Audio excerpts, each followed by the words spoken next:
Olá, boa tarde. Acho que estamos ao vivo já.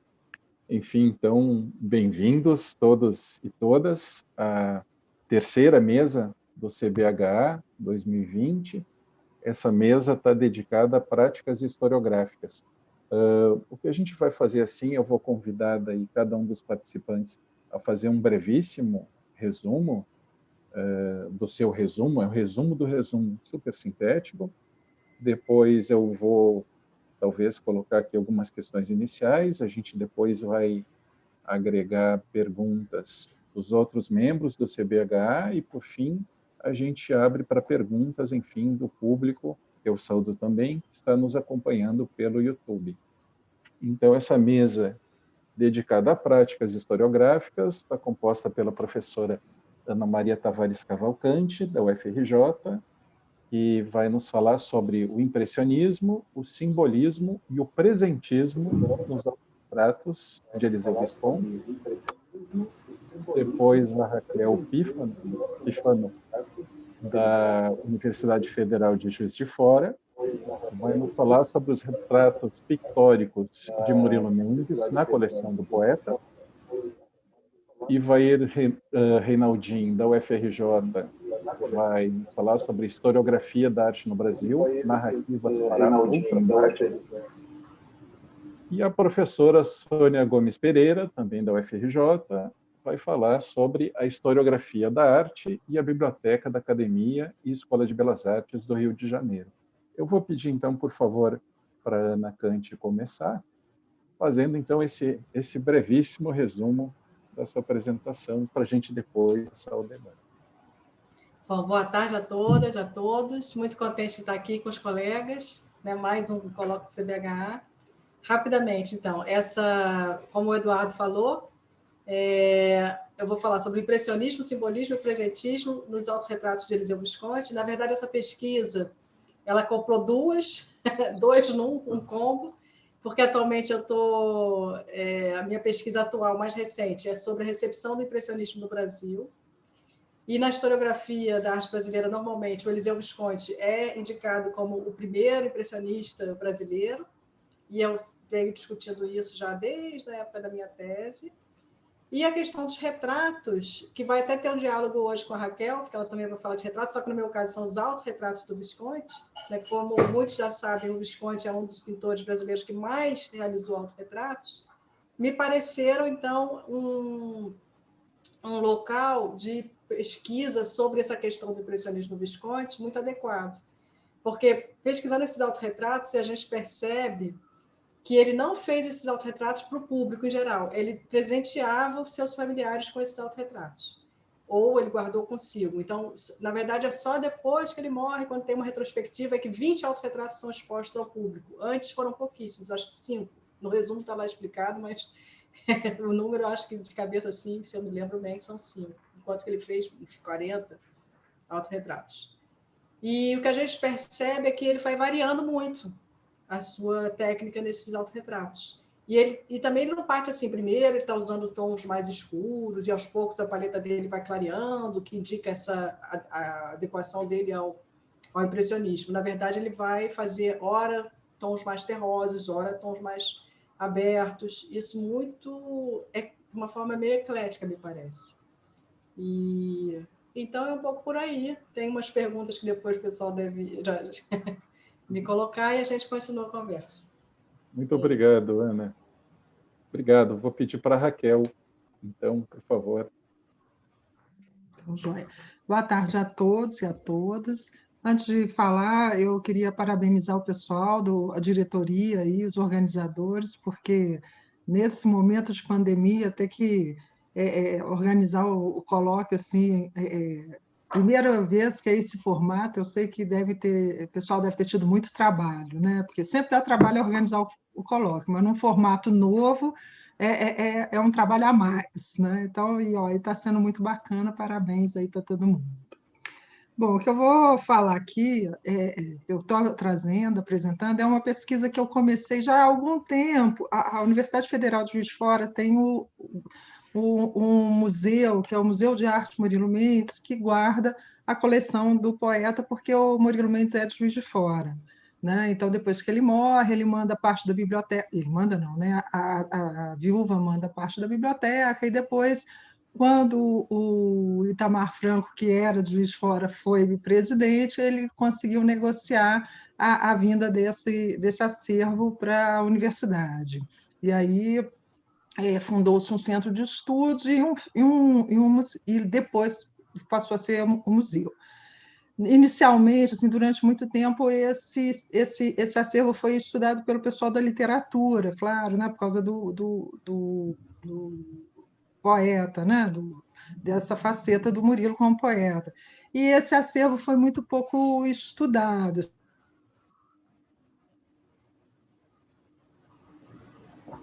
sobre ele, sobre a parte de artes plásticas, né?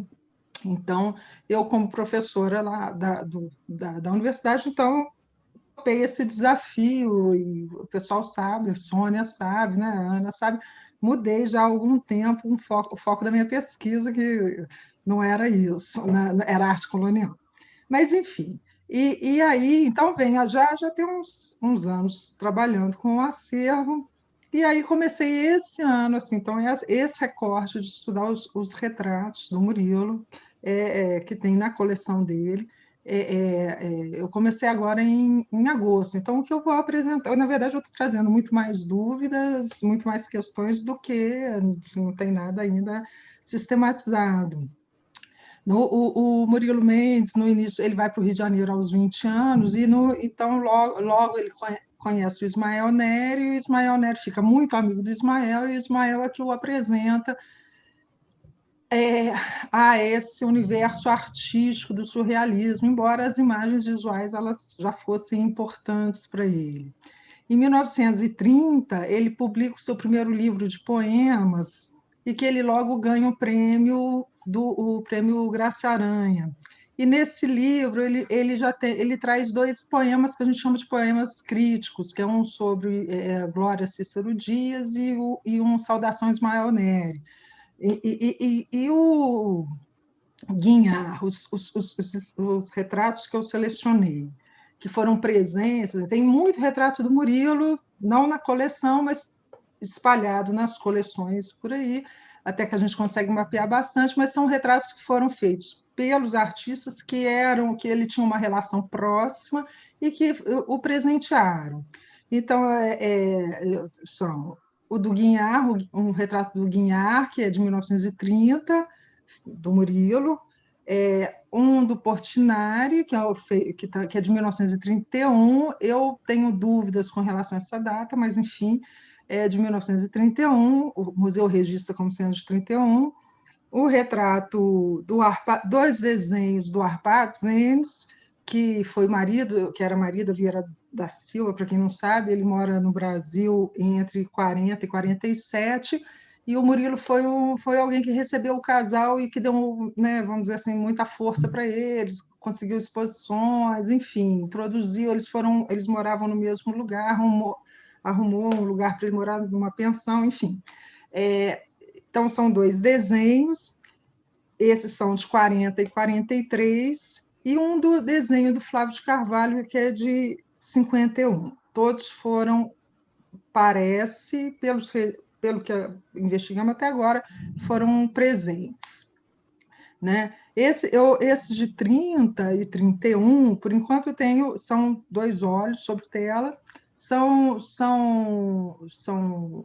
pinturas que foram feitas no momento em que o Murilo está despontando como poeta, né? Porque ele recebe o prêmio, a primeira obra publicada, mas que ele está começando a publicar suas críticas. Então, nessa década de 30, ele publica muito no Boletim de Ariel, e depois, 40 e 50, ele publica muito no Amanhã, e aí a revista acadêmica, enfim. Raquel, eu vou passar, depois a gente volta.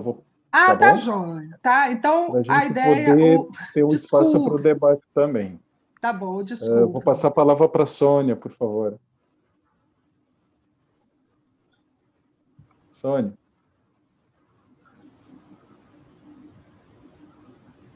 Ou Ivair. O microfone está desligado, Sônia. Desculpa. Olha, o trabalho que eu vou apresentar, quer dizer, que eu estou trabalhando agora com historiografia da arte, e esse artigo, né, que eu pretendo escrever é sobre o período da passagem do final do século XIX, início do século XX, e eu estou tomando como, vamos dizer assim, um estudo de caso, a biblioteca da academia, quer dizer, da academia, mas já Escola Nacional de Belas Artes, né? É claro que quando você trabalha com a academia, tem um problema que não há um registro da entrada dos livros, mas enfim, eu estou querendo falar depressa e eu acho que estou atropelando tudo. O importante é o seguinte, o que está me chamando a atenção é que a biblioteca é muito bem, tem tudo que você possa imaginar de importante da grande tradição da crítica francesa do século XIX. Se você pegar o livro do Leonello Venturi, aquele capítulo, né, o livro de 34, sobre a grande crítica francesa do século XIX, tem tudo, desde Baudelaire, passando por Théophile Gautier, passando por Castanhari, passando por Émile Zola, tudo que você possa imaginar, também os positivistas como Taine, Véron, tudo. Então, eu estou tentando, o meu trabalho tem tudo a ver com o trabalho da Ana e muito também com o do Evair, né, que ele vai falar daqui a pouco, porque eu ainda não resolvi, não sei como é que eu vou resolver esse problema, porque como é que se juntam nessa geração, para nesses artistas, nos críticos de arte que estão trabalhando nesse período, uma corrente como o positivismo, que é, como nós todos sabemos, marcada pelo determinismo, né? O determinismo do meio, e mesmo em certos críticos a questão do aspecto físico, né?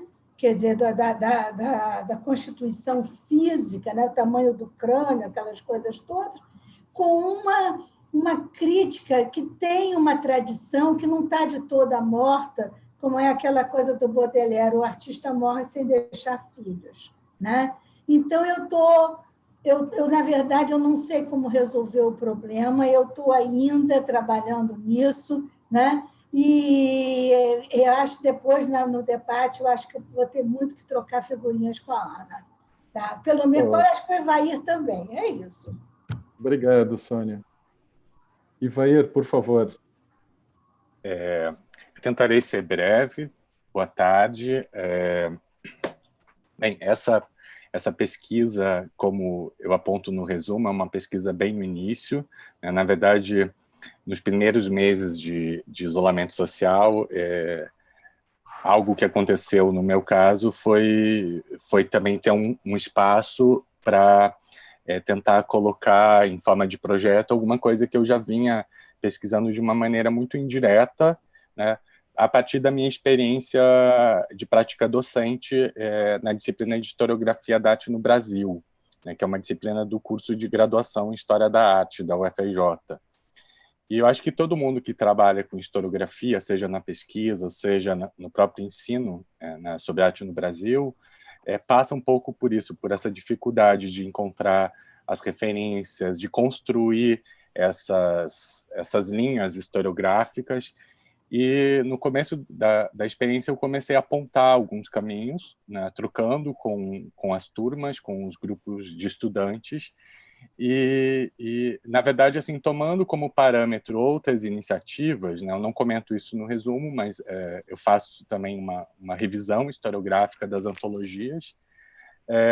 A ideia, né, a partir de um levantamento de textos, é organizar um conjunto de antologias para recortes diferentes da arte e da história da arte no Brasil, e a partir disso poder disponibilizar esses textos, né? Eu acho que um exemplo também eu já estou trabalhando, tenho um bolsista de iniciação científica e nós decidimos começar com o século XIX, com o recorte.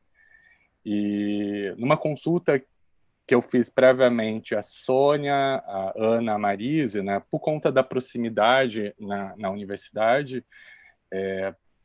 houve um levantamento de pessoas que pesquisam esse recorte, e acho que um dado importante havia um levantamento de nomes que já são mais ou menos pesquisados no século XIX, tal, fácil de identificar, um levantamento de pessoas que pesquisam isso numa conjuntura final do século XX, século XXI também, mas eu percebia que havia um certo desconhecimento de pessoas que estavam pesquisando e publicando nos anos 30, 40, 50, e que são textos e livros não tão facilmente identificáveis.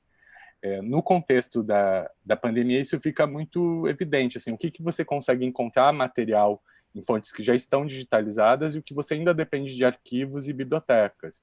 Então, a prática da pesquisa ela vai ter uma duração longa, envolve esse levantamento, conversas, trocas, e aí sim um trabalho mais conceitual para afinar essas discussões historiográficas, pensando também assim, aquilo que é continuidade, apagamento,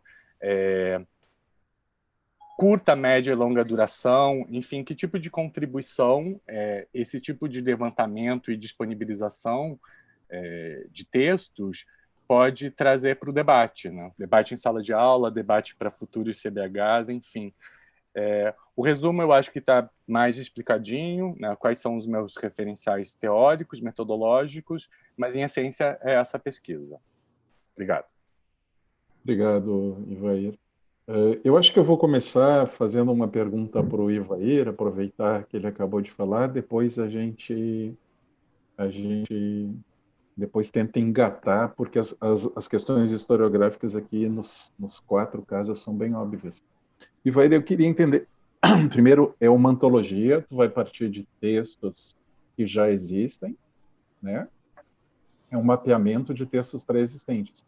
Então, eu queria que tu pudesse comentar, enfim, ainda que brevemente, os parâmetros que tu vai adotar para essa seleção, e se a gente pode, eu estou entendendo que que a tua comunicação é um pouco como um convite também para que os colegas aqui possam dar palpites. Então, eu queria que tu me falasse um pouco assim dos critérios que tu está tentando fixar para essa seleção, que me parece que são, enfim, bastante atuais, mas acho que era bom ouvir de ti, e um pouco que tu pudesse, enfim, se é um convite, como de fato eu estou entendendo. Acho que um primeiro critério é entender, né, alguma coisa que já passa também pelas minhas pesquisas e pela dinâmica de aula, que há textos incontornáveis, né, textos que as pessoas já usam, mas não necessariamente eles são fáceis de acessar. Então, por exemplo, acaba que eu, no trabalho em sala de aula, acabo privilegiando mais alguns textos que eu tenho acesso, as pessoas têm acesso, e comento outros sem, de fato, disponibilizar a leitura. Então, eu queria também entender esses processos historiográficos a partir de textos canônicos, sim. Né? Tem uma coisa de entender essas relações nos canônicos. Mas, por outro lado, um outro pressuposto é entender aquilo que não está, né, nesses textos. Então, de fato, perceber se certas questões do ponto de vista da atualidade ou questões que têm motivado muito o debate historiográfico, se essas questões elas podem ser apontadas assim, em outras temporalidades, né, e averiguando também em que momentos elas vão sumindo ou vão persistindo nesses discursos. Eu acho que um pressuposto também, né, e tem a ver com esse segundo, muito também um interesse nos debates de toda uma jovem geração, né? Eu acho que não deixa de ser também um interesse de outras gerações, mas eu acho que há uma jovem geração de estudantes de História da Arte que tem colocado muitas questões e debatido a historiografia de uma maneira que também indaga ausências, faltas, uma não abordagem de questões que interessam a eles, e isso tem me sido muito caro. Assim, tenho tentado estar atento e perceber também aonde esses textos podem ser encontrados, onde essas discussões podem aparecer na historiografia. uma coisa que tem me interessado também é pensar assim, não tanto só a diversidade no campo da produção artística, mas no campo da produção historiográfica, né? Então, diversidade de gênero, diversidade racial, enfim, tudo isso que tem sido discutido, eu gostaria também de pensar em relação a quem produz discursos sobre arte, né, de um ponto de vista histórico. Também me interessa, eu vou aproveitar, a Sandra colocou uma questão aqui, me interessa também, num debate que é muito recorrente, né, até que ponto esses discursos historiográficos eles são estruturados a partir de certos centros culturais ou econômicos, e a transição, o trânsito desses textos, ou o conhecimento mais facilitado, menos facilitado, faz com que muitas vezes discussões aconteçam em diferentes regiões do Brasil e não necessariamente saiam dos limites dessas regiões. Então, me interessa também pensar mais uma diversidade do ponto da produção de conhecimento no Brasil como um país de grande território, com muitas diferenças e muitas questões que são pontuais, mas talvez possam também, em confronto, trazer novas perspectivas do ponto de vista mais geral, né? Também, eu acho que um ponto para finalizar, assim como um outro pressuposto, é também entender o que cabe numa discussão de historiografia da arte no Brasil, independentemente do recorte, e o que cabe em discussões muito mais específicas, né? De repente, assim, quando alguém pesquisa um artista tal, uma obra tal, uma coleção, até que ponto isso é um interesse de historiografia particular de pesquisa e até que ponto isso é uma questão mais ampla que extrapola a singularidade desse interesse, né? Então, a princípio, são esses os pontos principais. Obrigado, Ivair. Eu vou aproveitar, eu vou fazer uma pergunta então para a Ana Cante sobre... me parece que também, né, nessa perspectiva de olhar essas diferentes facetas do Eliseu Visconti, a tua proposta aqui, ela revê um pouco certas abordagens historiográficas da produção do artista. Queria que tu comentasse, ainda que brevemente. Então, na década de 40, tem a biografia escrita sobre o Visconti pelo Frederico Barata. Nessa biografia, que é Eliseu Visconti, Seu Tempo, ele aponta essa relação com o impressionismo, mas ele não fecha o Visconti como... Para ele, isso não é o foco. Para ele, o Visconti até é um marco de uma renovação, mas que vai passear por vários estilos ou movimentos, que vai ter... vai beber alguma coisa do Art Nouveau, do simbolismo, enfim, isso foi muito falado, né? Várias pessoas vão escrever sobre o Visconti comentando isso, como ele vai passear por vários estilos. Depois, na década de 50, parece que se estabelece, se firma com muito mais força essa questão do impressionismo no Visconti. Nos textos, os críticos que vão falar sobre ele, os historiadores da arte que vão escrever sobre ele nesse momento, vão bater bastante nessa tecla, principalmente, talvez, a partir de uma participação do Visconti na Bienal de São Paulo. Teve uma sala especial, ele já está falecido, claro, mas acontece uma edição em que tem uma sala especial Visconti, e nos textos para essa Bienal vai ser bastante enfatizado isso, de que o Visconti foi o grande pintor porque ele trouxe o impressionismo para o Brasil. Então, parece que, de repente, vem uma história da arte europeia, que já está toda lá linear e evolutiva, e que você tem que ir encaixando os artistas brasileiros nessas caixinhas.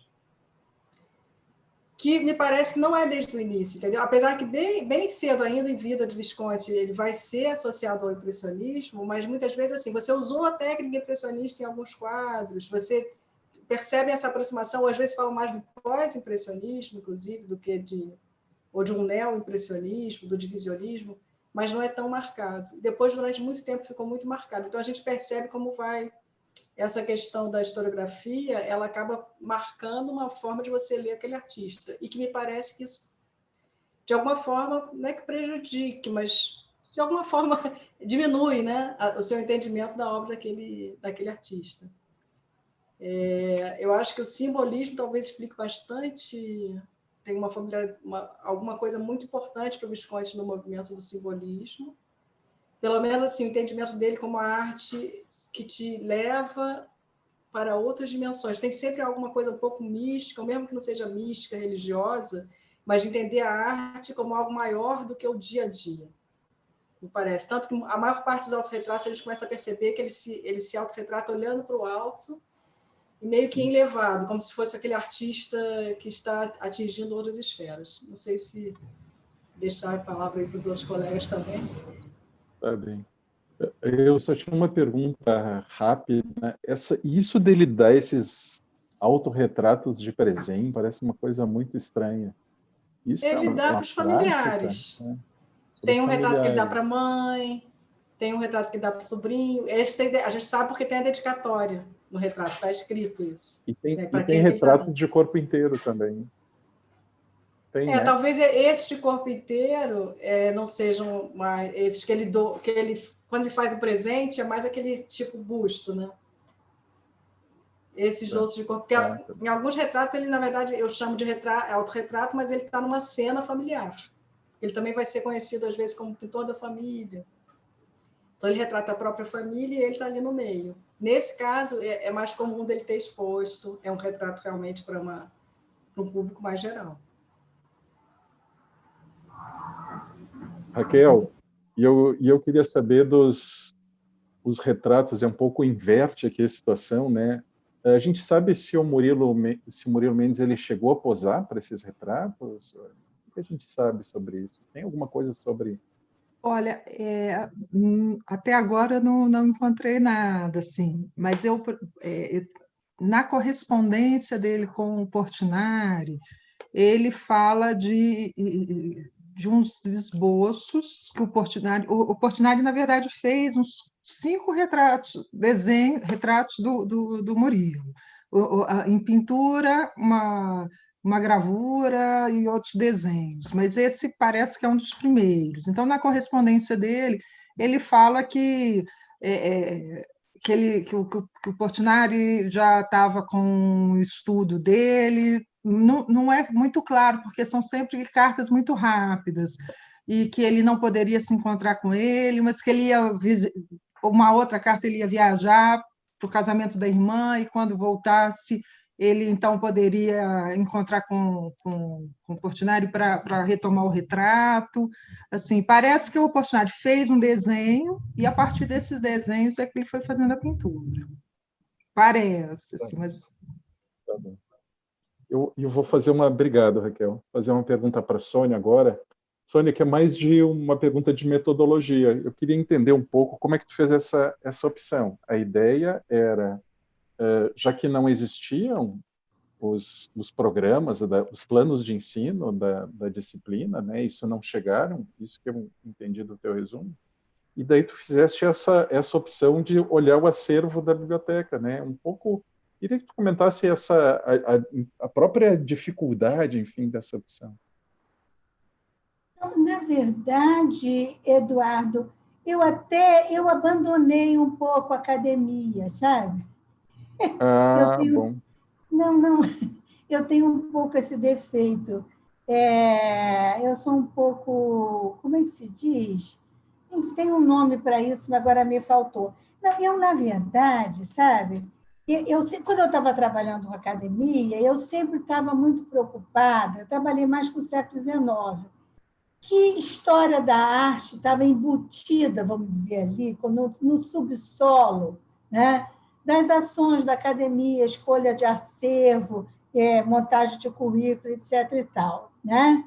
Agora, não é tanto que eu esteja continuando com a academia, tem até programas, eu tenho uma aluna, doutoranda, que está trabalhando com isso, né? Mas agora eu tô tentando entender mais a questão até da crítica. Eu estou trabalhando muito com Gonzaga Duque, que é uma pessoa que eu já tinha lido muito, mas que agora eu estou lendo tudo outra vez, porque eu tinha lido de uma outra maneira, mas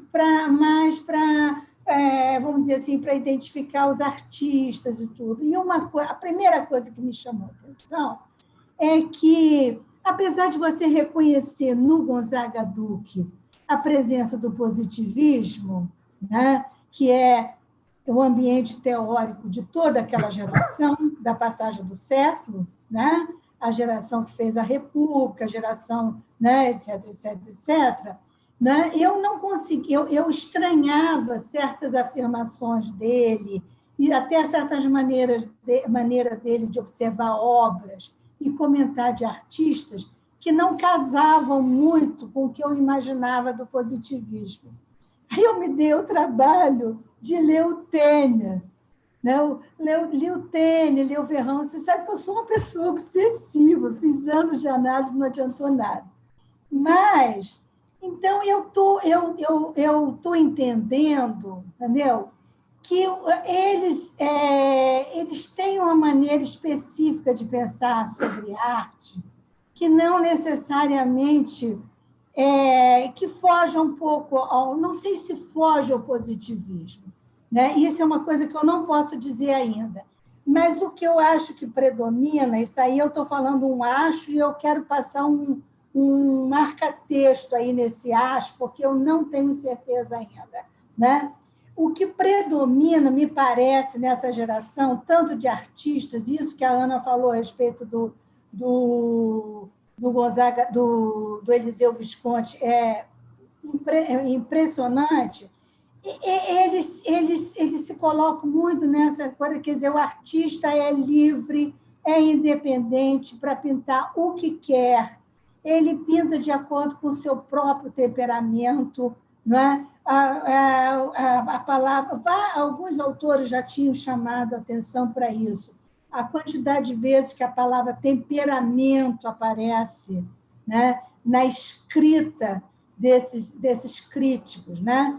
Mas eu estou querendo ir, né, mais atrás, quer dizer, tem muita influência da psicologia. Você sabe que a psicologia, no século XIX, foi uma disciplina muito importante, não só a psicologia da percepção, né? Ela foi importante para o Wolff, para todo, né? Mas ela tem também uma importância muito grande para entender como é que o artista trabalha, né? E eles talvez tenham vindo não pela linha alemã, mas pela linha, por exemplo, do Charles Blanc, né? Pela linha, vamos dizer assim, pela linhagem francesa, né? Então, eu estou muito interessada nisso, né?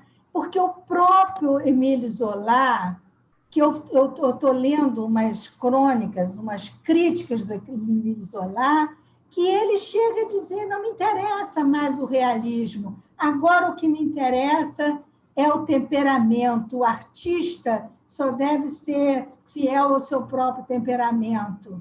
Então, é impressionante como o discurso, não só dos artistas, mas dos críticos, bem mais no final do século XIX, vai haver mesmo uma espécie de núcleo duro, vamos dizer assim, em torno dessa espaço de liberdade, né?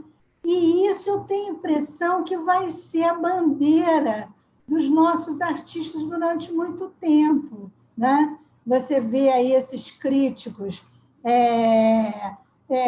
não é só o Gonzaga Duque, não, a Gione Costa, vários, eu não conheço tanto esses outros críticos, mas eu estou inclinada a pensar que isso é uma linha importante para entender o que era o moderno para eles. O moderno era esse tipo, pensar a arte ou pensar o papel do artista dessa maneira. É isso que eu estou achando. E, de certa maneira, isso não ia muito em confronto com o positivismo, porque o capítulo sobre arte, na filosofia da arte do Tênia, é mais ou menos isso, quer dizer, enquadra. Agora, eu tenho que ser franca e dizer o seguinte, eu não li o da inteligência do Tênia.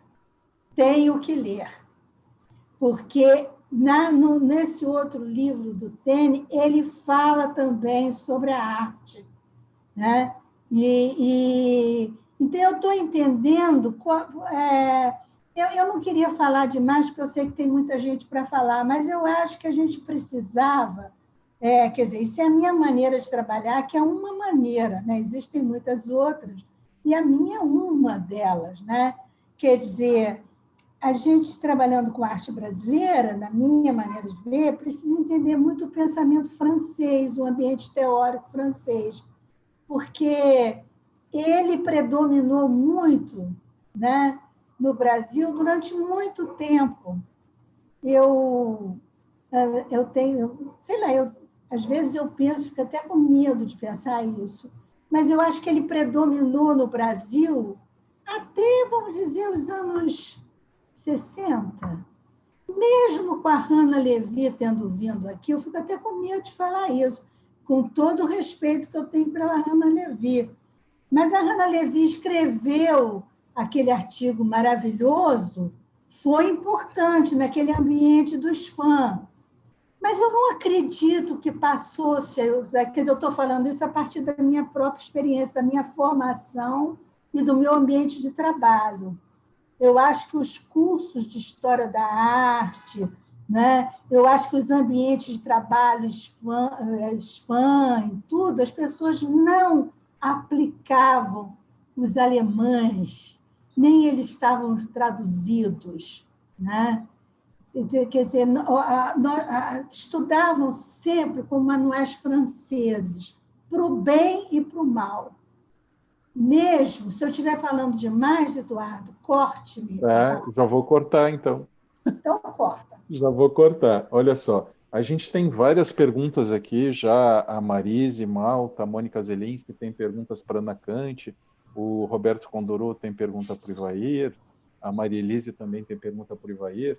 Eu queria só, antes de abrir para os colegas, membros do CBH, eu queria saber se vocês quatro têm alguma questão para fazer, uma ou outra, algum comentário. Senão a gente vai abrindo para os colegas. Eu voto para abrir para os colegas que estão. Então, eu vou pedir então que abram as suas câmeras e façam perguntas. Eu não sei se o Arthur chegou a anotar uma sequência, Arthur, das inscrições para perguntas. Então, Eduardo, eu anotei, mas não entendi. A Ana quer fazer uma questão primeiro? Ele perguntou se eu queria fazer, ou eu, Raquel, Sônia e Ivair, se a gente queria fazer as nossas perguntas, ou deixar logo os colegas entrarem. Eu falei, vamos deixar os colegas entrarem. Tá bem. Você quer que eu leia, Eduardo, ou você consegue ler?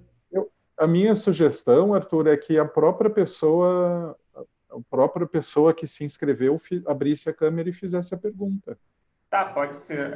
Só talvez manter uma ordem, né? Isso, é isso que eu estou te pedindo, se tu pudesse ter uma lista de inscrições. Assim, então, a primeira é da Marise para a Ana. Marise. Então, tá bom. Estou aqui. Oi, Ana. Oi. Oi, Sônia. Oi. Tudo bom? Bom, queridas, né, nosso querido grupo Entre Séculos, não é isso? Temos debatido essas várias questões historiográficas, né, e ligadas à arte desse final do século XIX, início do XX. Mas a minha pergunta pontual para a Ana era como você fez esse mapeamento, né, quer dizer, sobre os autorretratos, e você falou dessas várias linguagens, né? Se você conseguiu, né, perceber que linguagens foram essas, né? Que sentidos elas podiam conduzir, né? Especialmente em relação a essa questão do impressionismo, né? Que é o seu foco principal de pesquisa, né? E eu posso aproveitar aqui e já conduzir uma outra pergunta para a Sônia? Pode, por favor.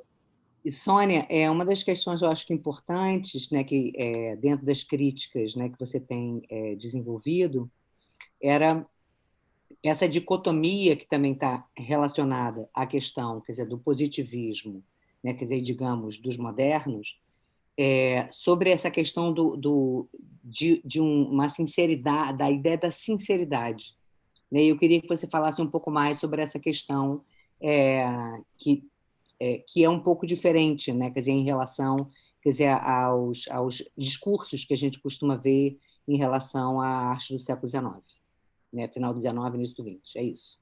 Obrigada, gente. Bom, então, para começar a responder, né, Marisa, eu acho que assim, tem uma questão que são as pinceladas muito soltas. Isso vai estar em todos os autorretratos. Nenhum autorretrato vai ser super desenhado, com contorno. Então, isso talvez seja uma marca ali dessa influência impressionista no Visconti. Por outro lado, eu andei lendo aqui umas perguntas que vêm mais adiante, um comentário sobre um autorretrato dele que é quase rembrandtiano, né? Lembrando Rembrandt. Por outro lado, também, apesar de ter as cores, esse contraste claro-escuro muito forte, tem a questão da luz presente. Então, essa preocupação com a luz a gente percebe no Visconti desde cedo. Então, tem uma sensibilidade especial com as questões da representação de luz, né, na pintura dele. Agora, em nenhum momento a gente sente que ele abraça o impressionismo, entendeu? Que é uma coisa totalmente diversa do que se dá com grupos, como o grupo... não há esse grupo de impressionistas, isso não existiu no Brasil, assim, de um grupo de pessoas que vão começar a expor juntas, que vão se distanciar da academia, da Escola de Belas Artes, isso não existe. Então, o que vai ter são essas... A presença do impressionismo, ela está ali, só que ela foi transformada. Ela foi absorvida, ela foi... ele utilizou esse conhecimento, a gente vê que ele conhece, ele está atualizado, mas ele não se filia a uma escola. E, por mais uma vez, em escritos do Visconti, e de outros artistas contemporâneos a ele, a gente vai perceber isso, que eles criticam uma filiação a uma escola. Exatamente como a Sônia falou, da questão da liberdade do temperamento do indivíduo, eles prezam muito por isso. Eles acham que se alguém se filia a uma escola, ele está se prejudicando, ele está se tolhindo a expressão individual.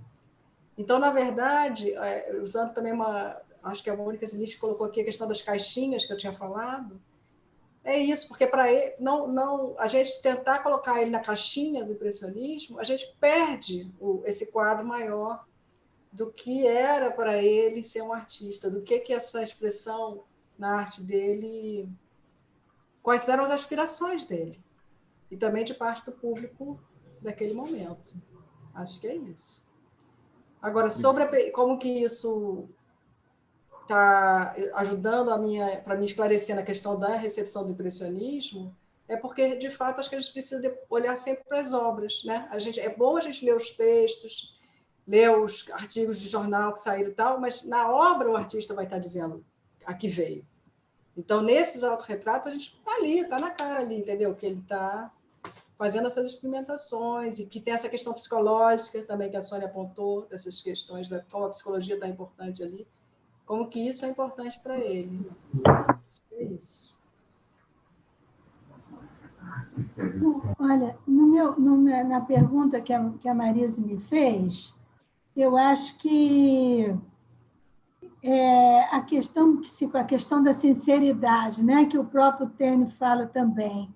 Quer dizer, parece que a atitude dessa geração é ser completamente anti-acadêmica, no sentido que eles não querem se filiar a nenhuma escola, né? Mas nem as escolas do passado, nem as escolas mais atuais, né? E eles acham que a sinceridade é quando você age ou se expressa de acordo com o seu temperamento, quer dizer, é uma maneira de você ser fiel a você mesmo, a sua percepção do mundo, né? Então, é muito interessante isso, porque é uma exaltação, vamos dizer assim, do indivíduo, né? Isso para mim está muito claro, né? Quer dizer, depois de um período em que você tem a submissão do indivíduo a cânones, né? Como você tinha no neoclassicismo, ou mesmo no romantismo, quer dizer, então, aqui no Brasil, né, mesmo dentro da academia, dentro da pintura histórica, etc., etc., você vai ter, né, uma possibilidade de se expressar de uma maneira mais solta. Quer dizer, você tem vários gêneros e você tem vários caminhos pictóricos, né? Quer dizer que você pode escolher de acordo com o gênero, de acordo com... Enfim, é mais ou menos isso. Eu acho que eu tô achando que é isso. Obrigado, Não sei se Sônia. respondi a você, Marisa. Bom, aqui na sequência, então, tem uma para o Ivair, né? Tem aquela pergunta da Sandra sobre o seu eventual interesse em antologias estaduais, né? Eu acho que, de certa forma, você já tocou nesse ponto, mas se você quiser voltar. Aí, lá depois, assim, a Luana vai, né, dizer assim, né? Certamente estaremos ansiosos pela antologia por vir, né? Mais um comentário. Só que logo na sequência tem também uma pergunta do Conduru, né? E aí eu acho que, enfim, tipo, valia a pena o Conduru fazer, né?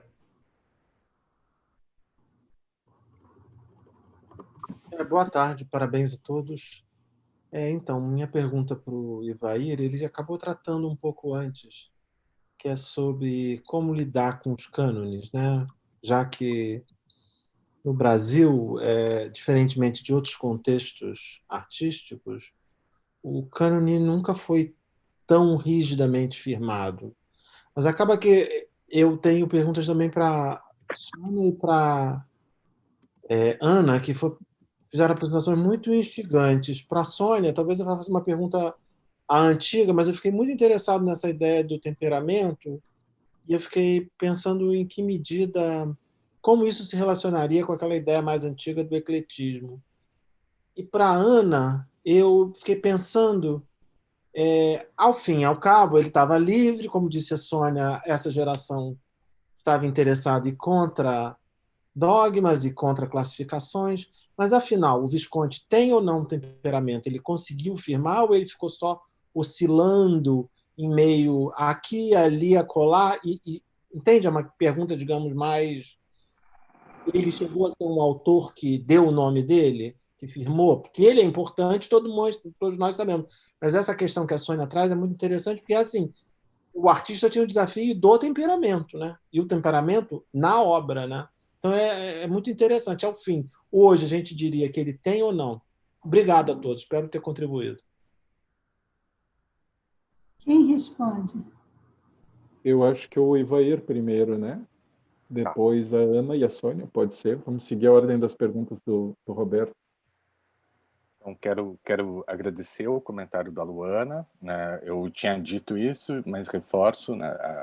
A Sandra tem um interesse, sim, pela produção de outros locais que não sejam necessariamente o Sudeste, né? Eu acho que o Sudeste, até pelo minha posição, fica mais fácil localizar esse material e pela quantidade de republicações, enfim, né? A circulação e o acesso.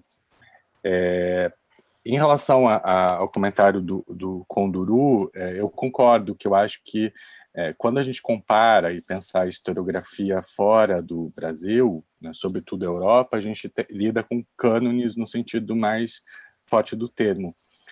No Brasil não funciona muito assim, e eu acho que é justamente porque há e não há, né, o que eu quero dizer, não há cânones tão fortes e bem constituídos, mas, por outro lado, o tempo todo a gente lida com cânones menores ou tendência a formar cânones, né? Dependendo de como você olha para um certo recorte, para uma certa questão, há recortes com debates mais ou menos constituídos ou não.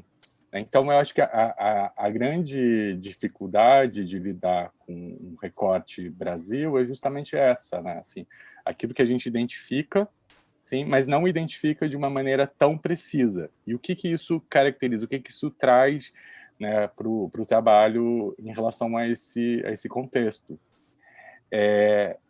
A palavra cânone, eu acho que ela é muito forte mesmo, e ela tem sido utilizada muito, até no sentido de repensar e confrontar, né, certos discursos que têm, de fato, muita força, e pensar aberturas, possibilidades, rearranjos.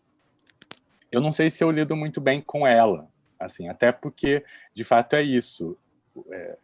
Eu comecei a perceber o uso da palavra cânone, acho que 2 anos atrás, né? Fora assim, de um contexto que a gente já estava acostumado.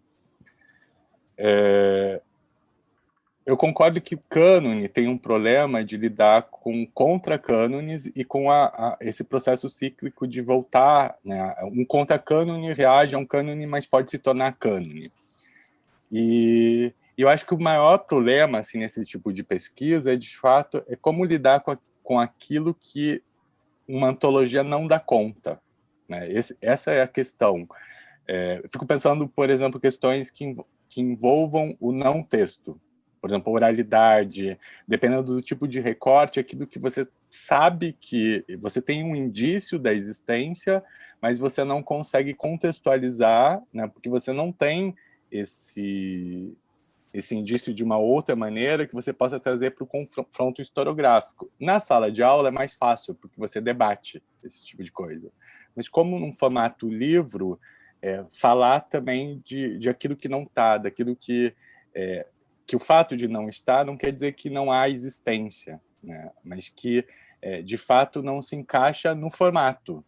Esse também é um risco, né? Pensar em historiografia é o risco de pensar no quanto a historiografia se debruça sobre a escrita, né? Sobre os discursos históricos. Então, eu não sei, está no início, eu penso sobre isso, mas eu não sei necessariamente como eu vou lidar com isso no futuro.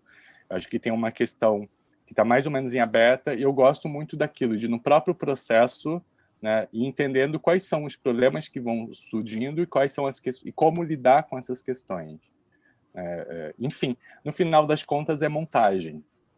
Eu penso assim que o livro é uma montagem de textos, e toda montagem é uma seleção que deixa coisas de fora, né, e inclui outras, e produz rearranjos.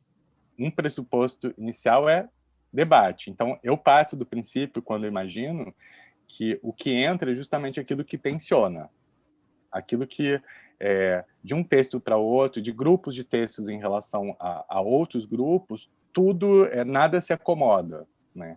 Tudo se tensiona e tudo fica o tempo todo borbulhando. Pelo menos é a minha expectativa, né? Eu não sei se eu te respondo, Kunduro, mas eu parto dessa ideia. Eu gostaria de ver as coisas borbulhando. Olha, não sei se agora, Eduardo, pode sempre, ser. Sou eu? Pode responder, Sônia, depois a Ana então, responde. Fique atento à hora que você dá. Eu vou... Olha, eu vou... Tá bom. Não, Pode ir. eu vou tentar responder. Ter só um minuto e já volto, mas tu pode começar. Isso é um perigo que eu aproveito e falo mais. Tá. Não, mas eu vou levar 5 segundos. Não, eu vou tentar responder ao Roberto e também fazer um outro comentário, que é um pouco em função do que eu ouvi de ontem, de hoje, das minhas preocupações. Não, o Roberto falou a questão do temperamento, que eu também acho muito importante, porque eu sempre fico tentando entender o Brasil, quer dizer, isso é um problema terrível. Olha, eu acho que o Eduardo foi-se, né? Barulho desse, perdemos o nosso diretor de mesa. Bom, é muito difícil você entender, por exemplo, nós que trabalhamos com o século XIX, ou mesmo essa passagem para o século XX, esses artistas dessa passagem do século, é muito difícil você entender, porque eles se consideravam modernos. Agora, na verdade, coitados, eles foram jogados para um limbo, né?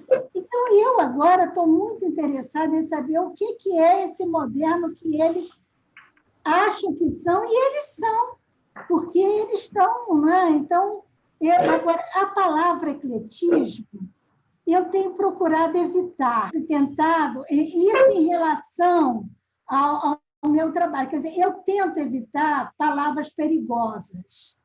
Então, por exemplo, como a gente não quer trabalhar mais nessa sequência de estilos, neoclassicismo, eu tento evitar essas palavras porque elas são falsas, escorregadias, elas jogam a gente numa história, né? E o ecletismo também é uma palavra falsa, escorregadia, uma armadilha.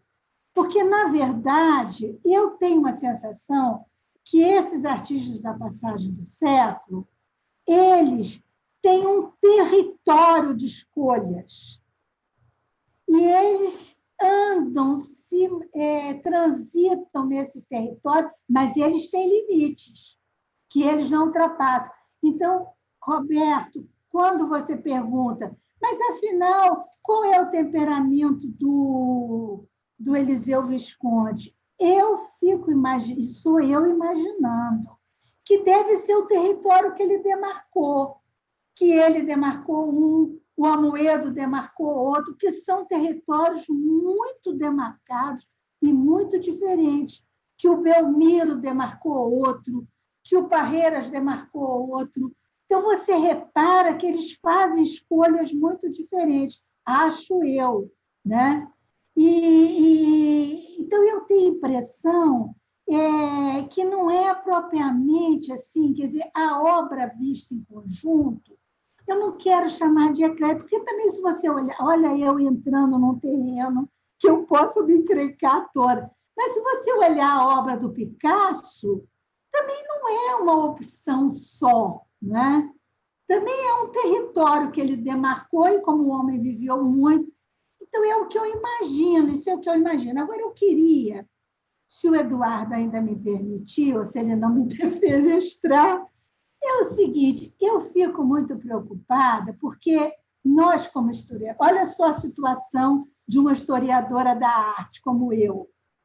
Eu estudo, né, uma metodologia, né? Eu, quando fui fazer mestrado, estudei os alemães, mas o meu objeto de trabalho não tem nada a ver com isso, né? Então, eu estudei Wolfling no mestrado, Panofsky, depois, agora mais recentemente, eles estão defenestrados, porque são deterministas, alguns são formalistas. Aí, agora, está tudo, quer dizer, passamos para a crítica dos deterministas. Agora, o que é, né? Não estou querendo, tenho muita admiração para o Wolfling, mas quero dizer, ouvindo tudo que foi dito de hoje, que não tem teórico que dê conta de tudo. Isso é uma das poucas convicções que eu tenho na minha vida, né? Não tem teórico que dê conta de tudo. Tem muito teórico bom, né? Mas eu não acredito que um teórico dê conta de tudo. Então, né? Mas qual é o meu interesse nos franceses? É porque aqui a gente viveu num ambiente francês, eu acho que até o Mário Pedrosa. Vocês podem até, o Jair pode falar disso melhor do que eu, apesar do Mário Pedrosa ter vivido na Alemanha, não sei se ele viveu na Alemanha, viveu em Moscou, mas eu sei que o pessoal que encontrava com ele na livraria diz que ele mandava ler Merleau-Ponty, né? Então, você vê mesmo quando você tem que os anos 50 são muito importantes para a história da arte, aqui no Rio de Janeiro, pelo menos, muito importante, aquela Universidade do Distrito Federal, Mário Barata, né? Você tem inúmeras exposições de arte francesa, né? A França investiu, o Faucillon veio ao Brasil, fez palestras, né? E aí a gente não sabe nada disso, quer dizer, nós somos umas inocências, entendeu? Então, isso me preocupa, porque a minha formação é como se eu tivesse nascida em Stuttgart, entendeu? Mas eu trabalho com um objeto que foi cunhado, não sei, eu tento remover um pouco. Não, Eduardo, corta agora está na hora de você cortar. Então, tá, então eu pego a palavra aqui, Sônia. Por favor. Eu pego a palavra. Conduru, obrigada. E Sônia, obrigada também, porque já comentou aí a questão do ecletismo, que eu comecei a usar a palavra ecletismo, de repente pode ser uma armadilha. Eu acho que o Visconde tem, sim, temperamento. Eu e Sônia, atualmente, fazemos parte da Comissão Visconde. O que a Comissão Visconde faz? Ela é uma comissão de autenticação de obras do Eliseu Visconde. Então, é um desafio, mas ainda bem que são 5 pessoas, não é uma pessoa só, que a gente, vendo uma obra que está de autoria identificada como Visconde, a gente diz se é ou se não é, ou se pode ser que seja, mas não dá para ter certeza. Algumas a gente tem na cara, não é, outros e alguns a gente fica ali, realmente pode ser que seja, vamos esperar um pouco mais. E a Arthur, até inclusive, que também está aqui na mesa, ela também já foi da comissão. Então, o que a gente percebe com essa experiência? Que tem horas que você bate o olho e você vê, tem uma marca ali, tem uma caligrafia, tem algo que você identifica. E para mim, e também pensando assim nas coisas que eu já li, né, do que o próprio Visconde foi escrevendo, notas pessoais, tem algo do sentimento, ele sempre dá muito valor, que a pintura dele, a arte dele tem que expressar um sentimento. Então, isso a gente percebe de alguma forma que ele consegue pelas linhas, mas a questão formal é importantíssima. Assim, a experimentação formal é um pilar. Ele vai conseguir alcançar as sensações, os sentimentos a partir do jogo das cores, da composição das linhas. E a gente, quando vai analisando algumas obras dele, a gente percebe como chega a ter essa originalidade na forma como ele compõe. Ele não está ali seguindo um padrãozinho que ele vai repetir sempre. Ele cria coisas que são, de repente, inesperadas na forma como ele compõe uma pintura. E, apesar dele ter realmente variado, assim, você percebe que a paleta dele variou, mas tem algo que permanece. Agora, aí é tal coisa, né? É o desafio de uma vida, de estudando aquele artista. Quando você conhece bastante um artista, você vai, aos poucos, se encontrando com ele e reconhecendo, né? Tipo, aquilo que você vê de longe, você já viu. É um Van Gogh, ou, enfim, é um Picasso, mesmo que seja algo um pouco diferente do cânone daquele artista, mas você reconhece alguma marca ali. Então, acho que realmente ele tem um temperamento, ele conseguiu isso. Eu acho que a gente vê também coisas muito interessantes nas anotações que ele fazia quando visitava museus. Então, às vezes, ele faz pequenos desenhinhos de quadros dos artistas mais diversos. E a gente vai vendo como ele está ali. É uma trajetória sincera, para usar essa palavra que a Sônia estava levantando também, de sinceridade, de profunda dedicação e empenho naquilo ali. Aquilo ali é a vida dele. Eu sinto assim. Bom, vamos deixar aí para outros falarem. Eduardo, posso falar só uma coisinha? Vai, Sônia. Não, é que eu acho que talvez essa liberdade que eles se davam de não querer ir para a escola nenhuma abria talvez um espaço para experimentação pictórica dentro dos limites que eles, né, botaram. Quer dizer, não é limite para eles, eles não abrem mão da narração, portanto, não abrem mão da figura, né? Não se interessam por, né, nem cubismo, nem isso. Quer dizer, há limites, eles são homens, eles têm os limites, né? Mas dentro daquele território, isso que a Ana falou é importantíssimo. Você sente que há uma experimentação, né? É muito bonito isso, né? Eu sinto, olha, eu já estou começando a desviar a ideia, mas isso é muito visível no Visconde. Eu acho que o Amoedo, o jovem, não sei se é jovem Amoedo, eu não conheço a obra do Amoedo como um todo, mas o Amoedo do início é uma coisa incrível, né? Não sei, eu talvez esteja sendo injusta, porque eu não conheço talvez os artistas brasileiros modernos tão bem como eu conheço esses da passagem do século. Talvez só o Guignard, né? Tem artistas que eu, quando falo, eu rio logo, porque eu adoro, né? Então, Sabe, guinhar fica do mesmo nível. Mas isso é bobagem. É melhor você tirar logo e falar. Olha só, eu vou aproveitar e fazer uma questão para a Raquel e depois a gente retoma, só para... Acho que queria aproveitar aqui um gancho da fala da Sônia, da fala da Ana, para a gente pensar um pouco. A gente, claro, está falando de gerações posteriores, né, a do Eliseu Visconti, ou do Amoedo, mas se há algum tipo de, vamos dizer assim, de negociação ou de diálogo entre esses artistas que retrataram o Murilo Mendes e o poeta. O Eduardo, assim, essa é uma questão assim, que eu estou investigando, mas eu fico pensando, o Sérgio Miceli tem aquela obra antiga que fala que é Imagens Negociadas e que ele fala que no retrato sempre tem uma negociação. E aí eu acho que, de fato, quando o artista fazia para vender a obra, porque me parece que tanto no final do século, ao longo do século XIX, né, e essa virada para o século XX, era o retrato que garantia a sobrevivência, né, financeira do artista. Então, e parece, né, que o retrato era um gênero menos importante na hierarquia dos gêneros, né, dentro da academia, né? Então, eu vi algumas referências. Então, a negociação, quando você tem alguém que encomenda a obra, o artista tem que atender à expectativa de quem está encomendando na sua representação.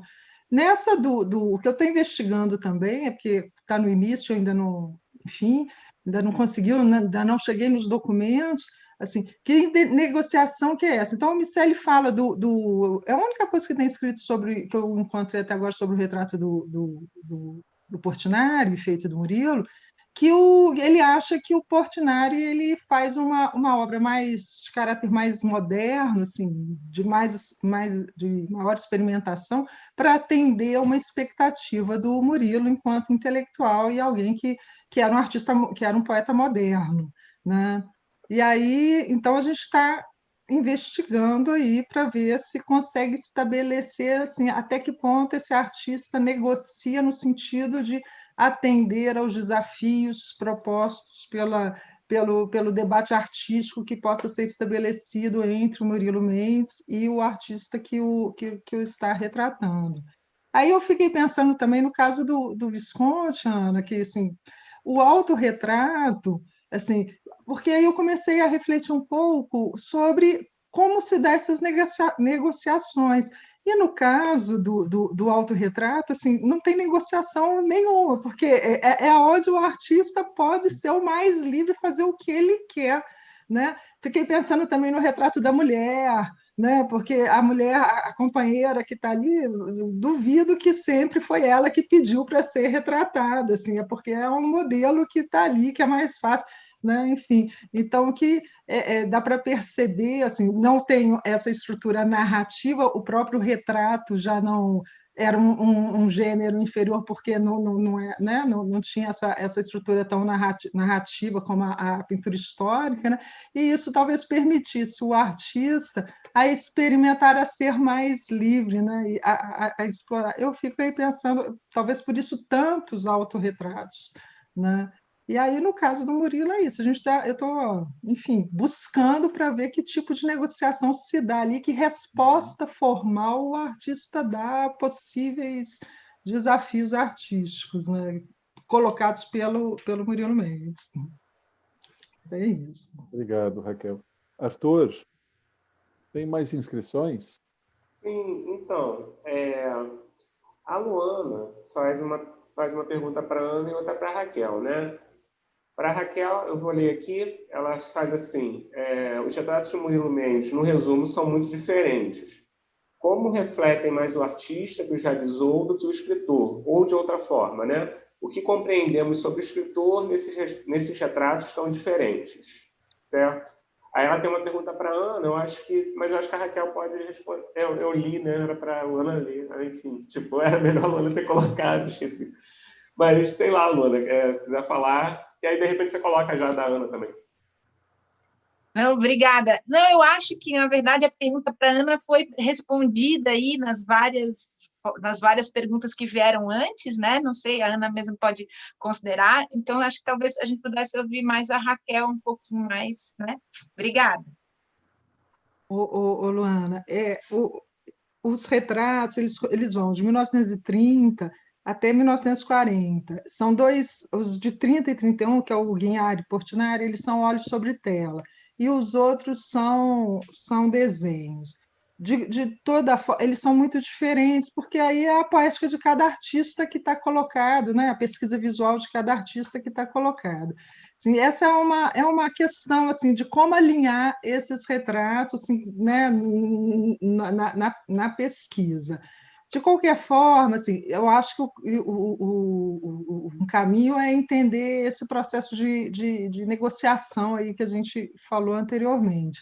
Mas tem uma coisa assim, engraçada assim, curiosa, porque talvez os retratos que são desenho, no caso, por exemplo, o Portinari fez um desenho, parece que foi estudo, um desenho preparatório para o óleo, né? Os desenhos que o Arpadzemos faz, eles são desenhos muito assim informais, pedaço de folha que está ali, que às vezes é meio rasgado, assim, são muito livres.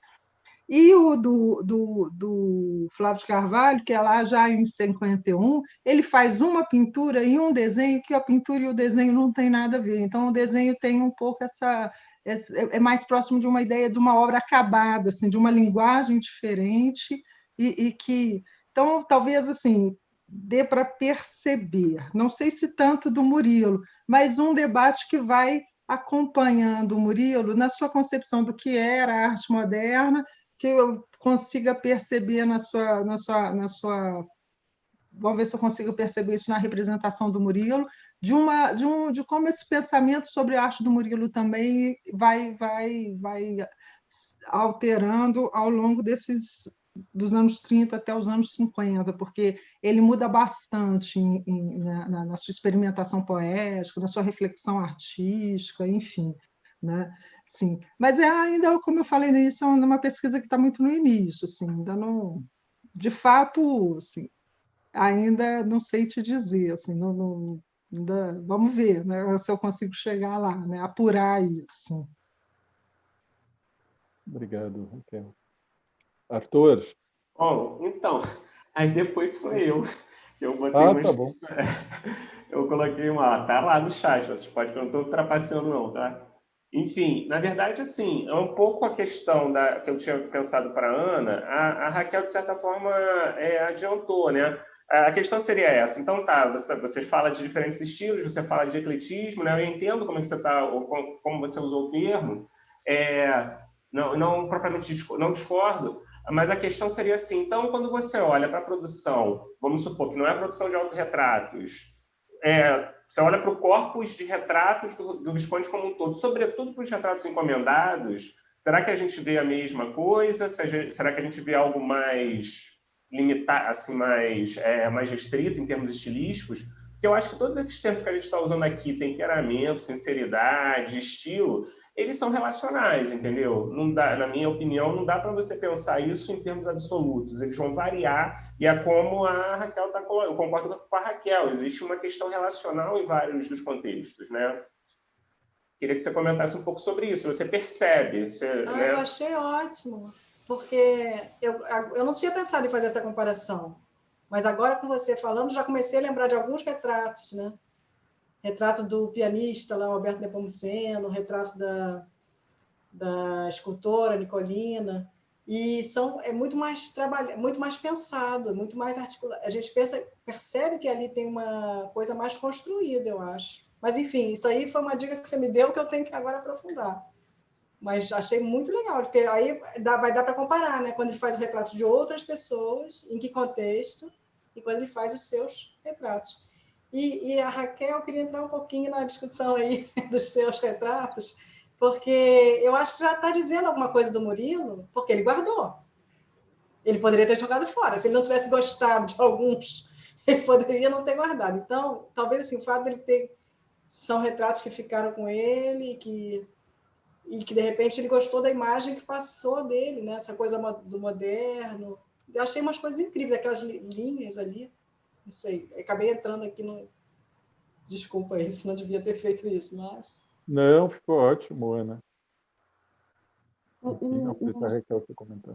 Só assim, as pinturas também faz parte da pesquisa perceber um pouco assim, apurar a recepção dessas obras, né?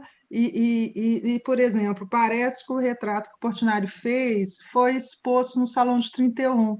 Então, os olhos foram expostos. Então, tem na correspondência, depois, passado um tempo, ele, de vez em quando, emprestava a obra para o artista expõe alguma obra em algum lugar e depois volta, porque tem a correspondência que ele fala, voltou para minha casa, já está lá no lugar dele. Os desenhos, não. Os desenhos... Agora, o do Flávio de Carvalho eu ainda não cheguei. O desenho do Flávio de Carvalho é muito interessante, assim, é muito diferente da pintura, né? E tem muito, e tem aquela coisa do olho, assim, são vários riscos que vêm do olho, ele centra o desenho no olho, porque o Murilo fala do olhar, da importância do olhar, tá? De um olhar absoluto que ele tinha. Então, ele mesmo se define assim. Então, eu acho que tem essa referência que é fruto de uma conversa, no mínimo, ali, né? Mas, enfim. Então, agora, os desenhos... O Ismael Nery fez o retrato dele também, enfim. Os desenhos são do Arpazenes, ele vai guardando. Agora, eles eram amigos. Tirando o Flávio de Carvalho, que eu não sei... eu sei que ele foi lá na fazenda do Flávio, participou de um almoço, tem um registro do Flávio e tal. Mas a relação dele com o Flávio... Mas com os outros, com o Arpazenes, eles eram muito amigos, porque eles moraram na mesma pensão. O Murilo, ele e a Vieira da Silva se corresponderam a vida toda, enfim, então eles têm uma relação de amizade, assim, e foram vários retratos, não são só isso. O Arpazenes leva, quando volta para a Europa, ele leva uma boa parte também dos retratos. Alguns ficam com o Murilo, outros ele leva. Então, acho que tem uma relação assim, afetiva também que está colocada ali, enfim. Tanto no Guignard, Portinari e no Arpazenes. Vamos ver, assim. Mas ainda está no início, né? Enfim. Obrigado, Raquel. Eu acho que tem muitas questões ainda. Eu acho que a Vera Pugliese está inscrita. Então, assim, na verdade tem duas questões, né, colocadas no chat, Maria Elisa e Mônica. Quer dizer, no chat. Tem uma no YouTube, né? E a Vera, acho que ela se inscreveu e eu não vi a inscrição dela, na verdade. Então, acho que é legal, o correto seria a Vera falar, né? Eu ia fazer uma questão para o Evair, mas na verdade é assim, será que a gente pode estender um pouco mais? Porque já é 17h24, vocês topam de ficar mais? Se puder estender um pouco, a gente poder... Acho que não tem muito problema, dá para a gente encerrar. Senão, eu não vou fazer minha questão, não. Aí passaria direto para a Vera. O que vocês acham? Quer dizer, quem... Tudo bem, tudo bem. Por mim, tudo bem. Por mim também. Não, mim também, tudo bem. Na verdade, é mais um comentário. Eu fico pensando assim, quando no teu resumo você acho que coloca isso, né? Livro, né? Uma série de livros e tal. Eu fico pensando se o formato do livro, com a sua linearidade, com a sua contingência, com a sua limitação, seria talvez o formato mais interessante para pensar esse corpus que, a princípio, pelo que você dá a entender, ele é muito extenso e muito diversificado, né? Será que não existiria, se pensar nas formas de divulgação da internet, assim, uma estrutura mais rizomática e mais aberta, que pudesse, de certa forma, a estrutura em si já seria algo que não permitiria a consolidação do cânone como algo hierarquizante, entendeu? Fico pensando nisso, será que o formato do livro é o mais interessante? Acho seu comentário muito legal, Arthur.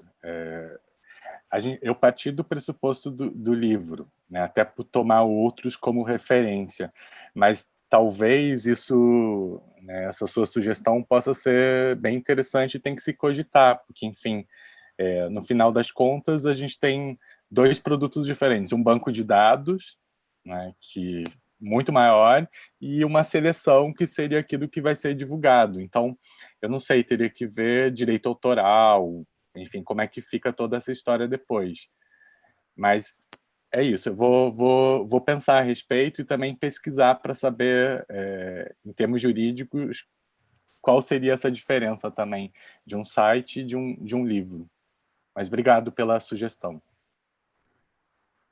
E aí eu acho que poderia ser a Vera, né? Que ela se inscreveu lá, e isso eu realmente perdi. Obrigada, Arthur. Não, tranquila, que todo mundo foi escrevendo as perguntas, e como vou mudando a pergunta na minha cabeça, eu não quis escrever. Então, não, mas tá ótimo. Então, minha pergunta tem a ver com o Duru, tem a ver com a da Marise, tem a ver também com a da Mônica, né, que ela escreveu, começando, assim, pelo Ivair, porque, assim, vendo algumas falas, né, da Ana, do Ivair, da Sônia, sobretudo, depois queria fazer um brevíssimo comentário para a Raquel. A gente está falando de trânsito de modelos plásticos, de trânsito de modelos teóricos, né? E eu penso assim um pouco na dimensão da escrita, né? Quer dizer, essa sensibilidade da Ana, né, de estar diante da imagem, eu acho fantástica. Mas eu fiquei pensando um pouco na dimensão da escrita da história da arte, né? Não pensando exatamente na questão do cânone, mas pensando em unidades de sentido, né? Como é o caso de estilo. A gente pode pensar também, já que vocês estão falando de retrato, de autorretrato, né? Pensar em gêneros também, né? Como trabalhar com essa dimensão, né? Muitas vezes da operacionalidade de certas unidades de estilo, pensando mais talvez no 19, né, aqui, né, no máximo assim encostando no modernismo lá, na escrita da história da arte no Brasil, sem se render a esses modelos de um modo, né, europeus no caso, de um modo, vamos dizer, subserviente, ao mesmo tempo problematizando, né, que cada um de vocês problematiza de modos diferentes esses modelos, mas, ao mesmo tempo, situando, quer dizer, como operacionalizar, ao mesmo tempo que eles estão sendo problematizados de modo cada vez mais consciente, de modo cada vez mais explícito, né? Pensando, assim, desde essa questão, praticamente, de uma metodologia do ensino em História da Arte, que é algo que a gente realmente precisa, né, explicitar mais, pensando no Evair, e daí na outra ponta, assim, pensando na Kant, né? Dessa operação mesmo da escrita da história da arte diante da obra, né? Queria colocar essa questão e um brevíssimo comentário para Raquel. Raquel, tem um comentário do Vinícius de Moraes, do choque dele, ele ficou estarrecido quando o Flávio foi fazer um retrato dele, que ele sentou, eu não lembro, faz 30 anos que eu li isso, que ele falou assim, bom, vamos fazer o retrato, então ele sentou e posou. E o Flávio falou, não, ande, fale, cante, beba, fume, eu preciso de você em movimento, o que eu vou pintar é um vórtice, eu não lembro se ele usou esse termo textualmente, eu não consigo pintar com alguém posando, não é que nem um retrato, né? Mas era um retrato. Então, não sei, talvez alguns depoimentos de alguns retratados eventualmente podem, não sei, ajudar. Só lembrei muito disso no teu último comentário. Enfim, é isso. Então, posta a questão aí, Ivair, Ana, Sônia. Vocês querem começar? Ou... Eu posso começar, então. Mas pode começar, Ivair, pode começar. Você já pode... eu acho que eu só posso responder realmente assim do ponto de vista da pesquisa que eu tô comentando, né? Eu acho que tem uma questão que é a forma de escrita, mas eu acho que é um pouco aquilo na mesa anterior. Se falou muito sobre a questão do Atlas, enfim, de uma metodologia da abordagem, a questão da imagem, que é uma coisa, né, que a Vera tem trabalhado bastante. Eu penso na ideia da montagem mesmo, não da montagem da escrita em si, né, a montagem que cada pessoa faz no seu tipo de abordagem, com as suas questões, suas metodologias, suas referências, mas penso no momento em que essa constelação de textos ela começa a se colocar aí em relação, e aí alguns textos vão mais para cá, outros mais para lá, tal, e o que isso evidencia? Para além da forma de escrita, de abordagem dessas diferenças, aquilo que vai se tornando menos recorrente, né? E aquilo que tensiona, as divergências, as convergências. Então, eu penso numa questão que é muito de uma prática, que é uma prática de pesquisa, é uma prática de leitura crítica, uma prática de análise de discurso, e, no fim, eu acho que todo mundo aqui passa por isso nas suas pesquisas, né? A gente faz revisão historiográfica, a gente elabora o estado da questão, mas eu percebo que na prática de sala de aula isso é uma dificuldade, né? As pessoas têm dificuldade de ler, conectar ou pensar isso que a gente está falando, como operar. Então, claro que eu também penso, é algo que é importante para nós, mas é algo que é importante também para quem está começando a dar os primeiros passos aí na história da arte, entender como isso funciona, se não em relação a um tema de pesquisa, mas em relação a um modus operandi, que pode ser, se não referencial, né, de todo, mas pelo menos assim, entender, puxa, isso poderia caber de uma forma ou de outra numa pesquisa que eu esteja desenvolvendo.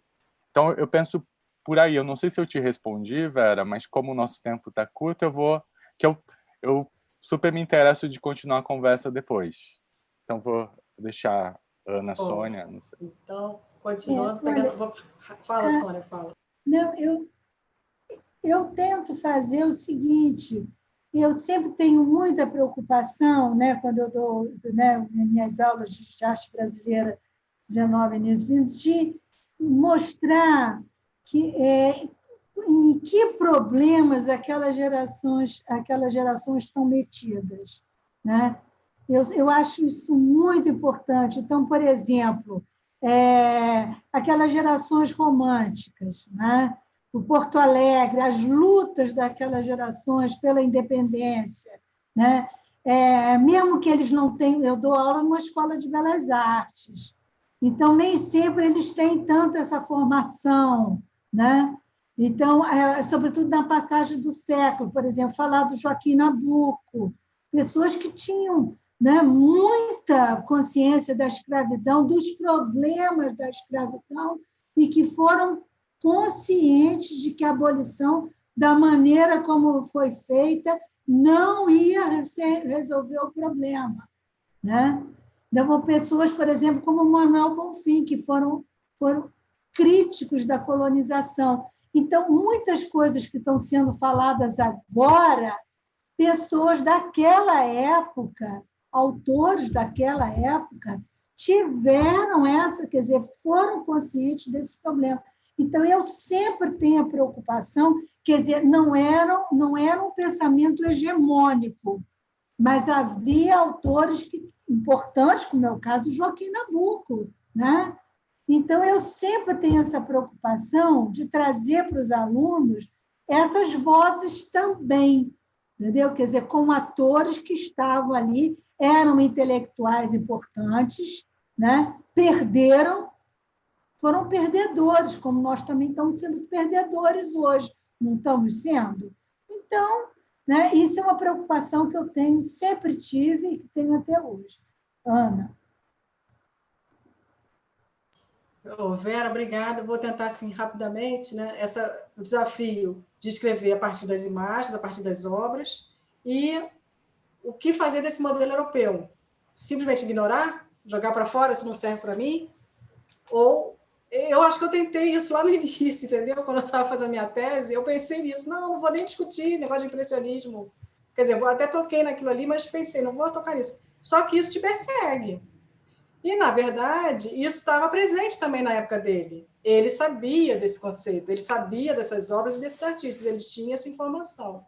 Então, a gente não dá para a gente ignorar simplesmente, esquecer tudo isso. E se a gente for mais para trás, né? Neoclassicismo, romantismo, realismo, a gente tem que dar. Então, eu acho que na hora que o Ivan falou assim, na sala de aula para graduação, às vezes a gente fica ali batucada. Eu continuo ensinando para eles o que é o neoclassicismo, o romantismo, o impressionismo, porque é um vocabulário que que tem que ser passado e que, na verdade, os artistas, mesmo que eles não respeitam essas caixinhas, mas eles trabalham também a partir de certos conceitos, de certas compreensões da arte, de concepções da arte, de propostas. Então, eu acho que assim, não dá para a gente ignorar, como também a Sônia tinha colocado isso em relação ao modelo francês, assim, não dá para ignorar o que está acontecendo na Europa, não dá para entender o Brasil totalmente separado, não é impossível. Mas eu acho que essa coisa, você usou palavras de subserviência, eu acho que é isso que a gente tem que jogar para fora, entendeu? Assim, se livrar disso. A gente não tem que ficar com aquele complexo de que, então aqui não teve o verdadeiro romantismo, então aqui não teve o verdadeiro impressionismo. Não tinha, mesmo porque lá eles também estão revendo isso, né? Também está tendo essa discussão, afinal, como é que a gente vai definir o impressionismo? Quem está dentro, quem não está, por quê? E como que esse impressionismo foi sendo reelaborado? E será que os artistas não tinham o direito de repente, usar algo do impressionismo e, de repente, transformar isso em outra coisa? Então, também lá, eu acho que assim, também na história da arte global, para usar um termo de agora, tudo isso está sendo revisto. Mas eu acho que é importante a gente saber usar e problematizar, como você falou também. Acho que é isso. Obrigado, Ana. Arthur, tem mais inscritos? Teria a Maria Elísia, né? E aí depois a Mônica Zelinski. E a gente tem uma pergunta do YouTube do Fabrício Novelli. Acho que a pergunta da Maria Elísia é até mais pontual, se ela, né, quer colocar, Maria?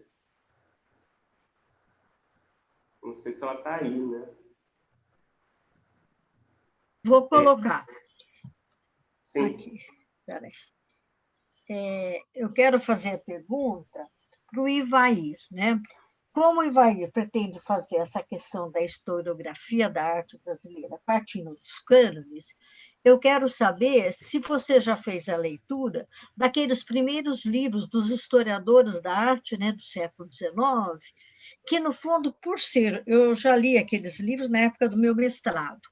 Por ser do Rio, eles acabam concentrando mais uma leitura sobre os artistas do Rio e nada de escultura, muito pouco de escultura e mais sobre pintura, né? Então, eu queria saber se você já começou por eles e o que você tem a falar sobre essa questão que, no fundo, acaba pontuando mais essa questão regional que você falou, que acaba sendo difícil entender essa interiorização, né? Sobre esse conceito de história da arte, esses cânones lá do interior, vamos dizer. Né? Porque esses autores falam muito mais do Rio, um pouco de São Paulo até, né? Se você vai começar por eles, o que você já leu, né? Na Biblioteca Nacional tem, o que você percebeu desse direcionamento deles? Então, eu tenho trabalhado com um bolsista da graduação de iniciação científica e, na verdade, pelo tamanho da empreitada, a gente separou etapas. Então, uma coisa que o bolsista começou a fazer é mapear as revistas do IHGB. Tal. E aí, enfim, fomos lá a um trabalho, por exemplo, de pesquisa sobre o Araújo Porto Alegre, enfim, procurar outros textos, a pesquisa da Letícia Skeff, enfim. Essa é uma frente que a gente está desenvolvendo. Bem, na sala de aula eu já trabalhava muito Gonzaga Duque, Félix Ferreira, tal. Ainda não mapeei esse final do século XIX, biblioteca. E, por outro lado, assim, são frentes simultâneas. Uma coisa que a gente está mapeando são análises mais gerais sobre o século XIX, início do XX, que a gente entende como discursos historiográficos um pouco mais recentes. A própria Sônia Gomes Pereira, enfim, as revisões que ela tem feito, o Jorge Colli, enfim, tentando trabalhar essas diferentes frentes para confrontar esses discursos em diferentes temporalidades, né? Perceber um pouco isso que a Sônia comentou, que é o que se falava no século XIX, o que se fala ou se deixa de falar, por exemplo, durante a primeira metade dos anos 40, e o que se retoma, por exemplo, na década de 1970, 80, 90, e que é diferente de hoje. Então, perceber como é que esses discursos vão acontecendo como discursos, e não tanto como relações pessoais, né, a autoria em si, é pensar a questão discursiva mesmo, quais são os problemas para se pensar a história da arte no Brasil, né? Enfim, mas a Biblioteca Nacional também está no nosso escopo aí de pesquisa, só a gente não conseguiu ainda, que começou em agosto o trabalho, então é muito recente. Mas eu agradeço. E fora assim, bem, o processo é realmente isso, problematizar como esses discursos vinham acontecendo, sobretudo no contexto do Rio como capital, né, tal, e como é que isso, uma expressão que eu uso o tempo todo é como pensar e problematizar a parte que toma o viés do todo. Quando a parte toma o viés de todo, o que acontece com outras partes? Quer dizer, como pensar partes que juntas formam o todo, na sua complexidade. Então, esse é um processo, a gente precisa mapear para entender e confrontar o discurso da parte em relação ao todo. Obrigado. Obrigada, muito obrigada. Em seguida seria a Mônica, que é uma questão para a Ana, na verdade, né? Mas me parece que também dialoga com algumas coisas que a Sônia colocou. Mônica, você quer falar? Olha, eu estou esperando há um tempo já. Muitas questões foram hoje conversadas e trocadas num sentido amplo, muito especial, com dúvidas que nós todos temos.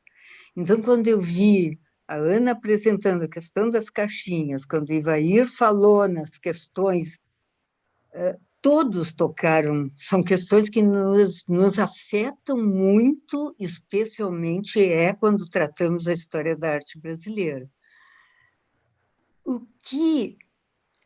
A minha pergunta desde o início era, por um lado, como nós vamos tratar isso com os nossos estudantes, com os nossos alunos. Isso é uma questão que me preocupa, porque nós vamos olhar para os trabalhos, vamos ver textos, mas não é suficiente.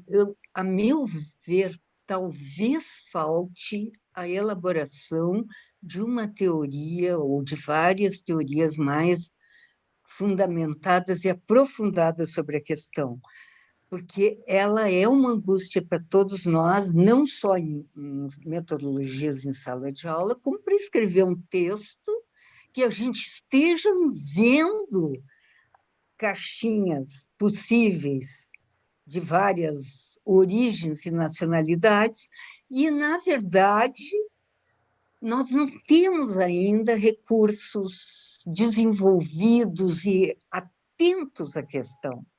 A gente sabe que existem, mas eles não estão ainda elaborados. Isso é que eu sinto de um problema na historiografia da arte brasileira. É o que eu sinto. E que atrapalha. É um desafio, né, Mônica? É um desafio.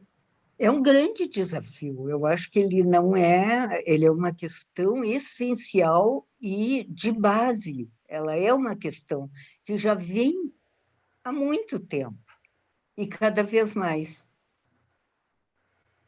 Eu não entendi bem o que você quer dizer, Mônica. Você acha que devia ter uma teoria para a arte brasileira? Quem é que fez a pergunta? É Sônia. Sônia. Mas você acha que deveria haver uma teoria para a arte brasileira como um todo? Não. Ou uma teoria Sônia, para como? Não é uma teoria para a arte brasileira, é um pensamento teórico desenvolvido que sirva para esses confrontos das caixinhas, das questões. Isso pode ser para outras civilizações também, mas a nós interessa a questão brasileira. Compreende? Mônica, nós temos muitas teorias, as teorias todas, né? que as europeias todas, agora as norte-americanas, mesmo as aqui no Brasil, né? Se você lembrar, desde Gilberto Freire, Darcy Ribeiro, né? O próprio, agora esqueci o nome do pai do Chico Buarque, faltou o nome agora. Sim. Quer dizer, teorias não faltam. Agora, nós vamos ter que escolher a teoria que a gente quiser. Eu acho que não existe a teoria. Não, mas o que eu quero referir, que eu acho que, claro, são várias teorias que existem, mas metodologicamente é que nós temos, eu acho que o maior problema.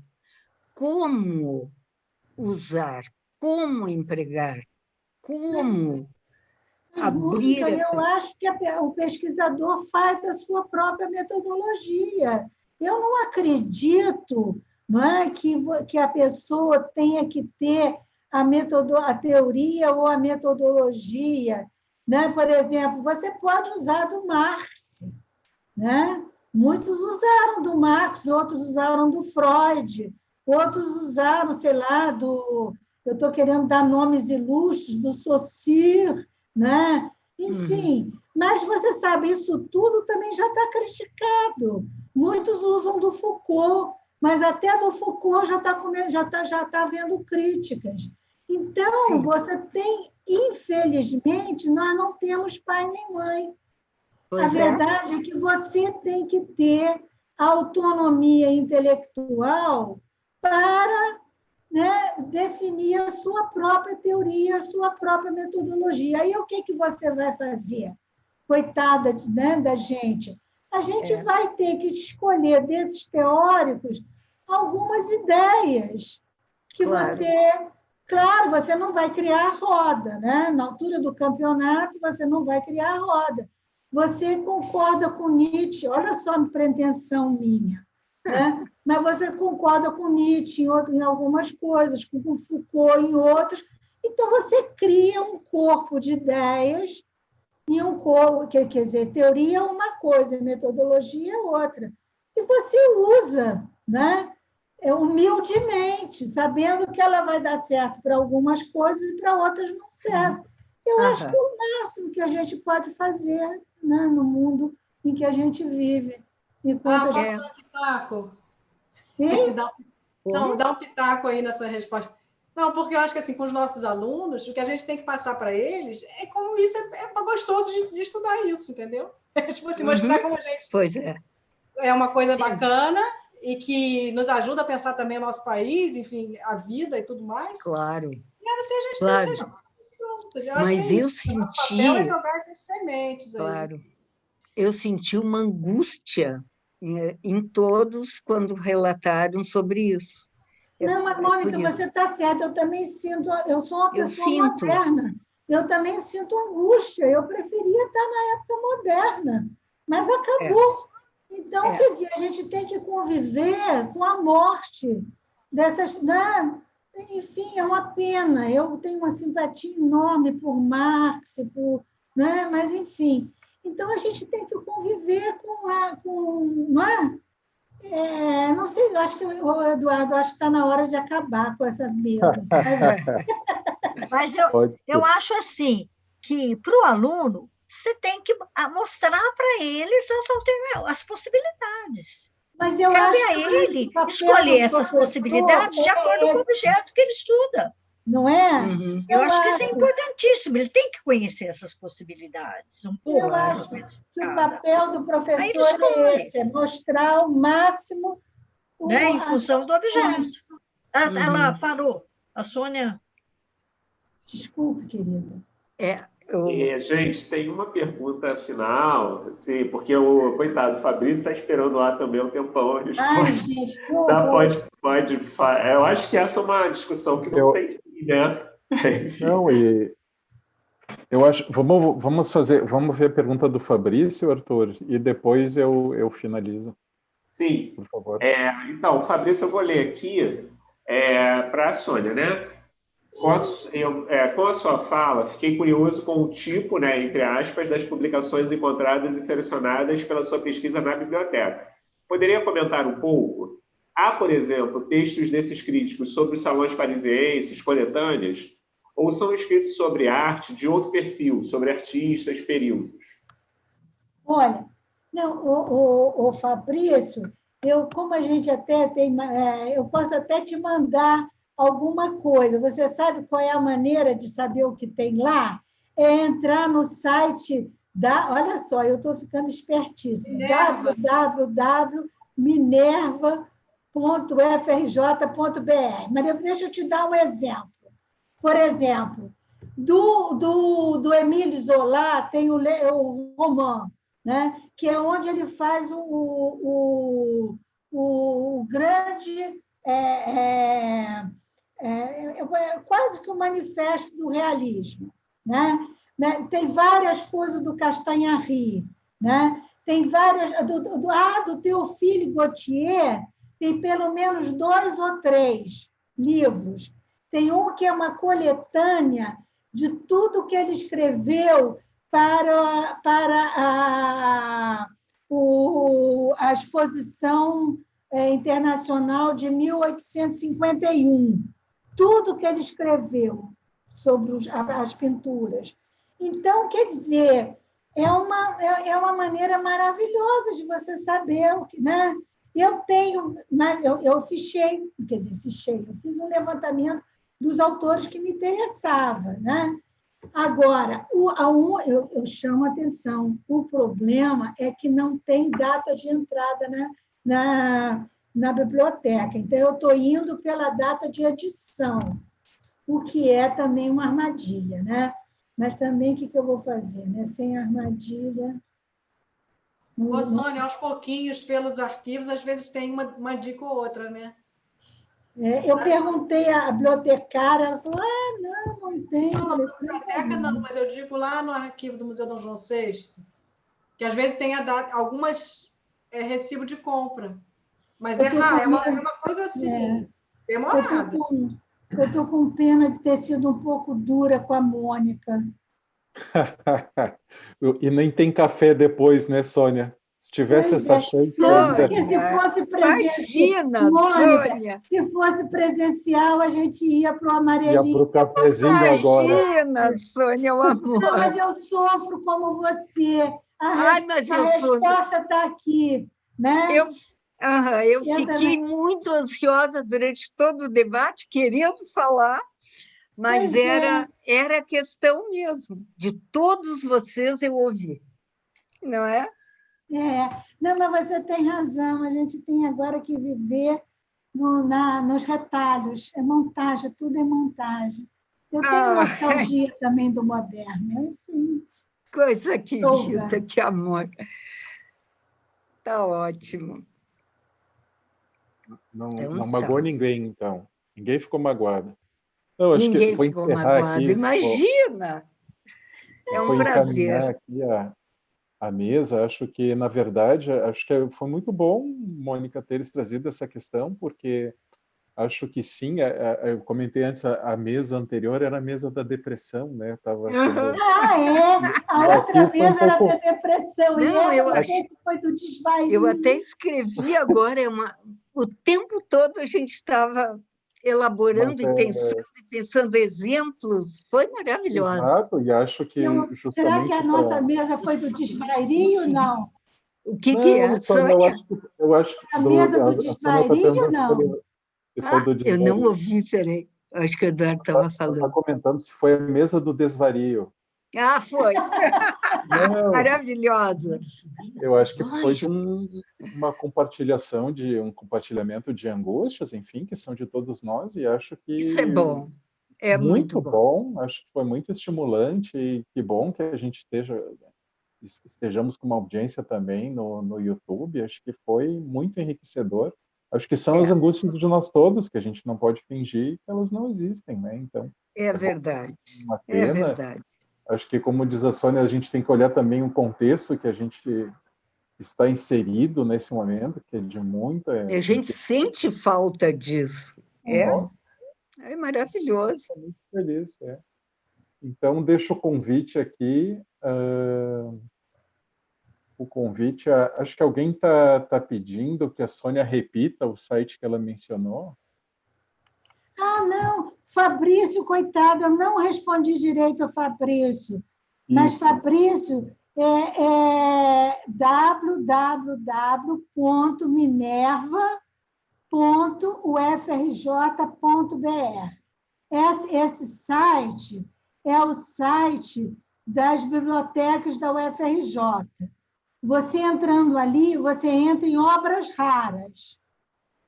Se você quiser, você pode me mandar um e-mail que eu possa até te mandar a listagem que eu tenho.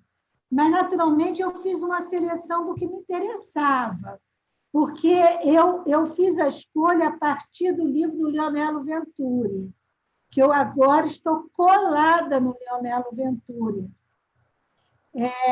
Porque, enfim, não me interessa agora falar sobre isso. Mas você ali tem os livros que havia que há na biblioteca de obras raras da Escola de Belas Artes, que é a biblioteca da antiga academia. Tá, Fabrício? Olha, tá vendo? O que o Stefani escreveu? Os hamburguianos silenciosos devem pensar que eles estão tendo essa angústia da metoda. Abraço para todos. Mas me lembro que discutimos tudo isso. Desde o ano 2000 que nós discutimos isso. Eu fiquei... Então, acho que a gente já ultrapassou aqui meia hora o plano inicial. Então, vou convidar a todos e a todas para a gente prosseguir amanhã, a partir das 14 horas. Tá certo. Foi muito legal, gente. Até amanhã, então. Até mais. Tchau, Obrigado gente. pelas trocas. Gente, até amanhã. Tchau. Até. Obrigada a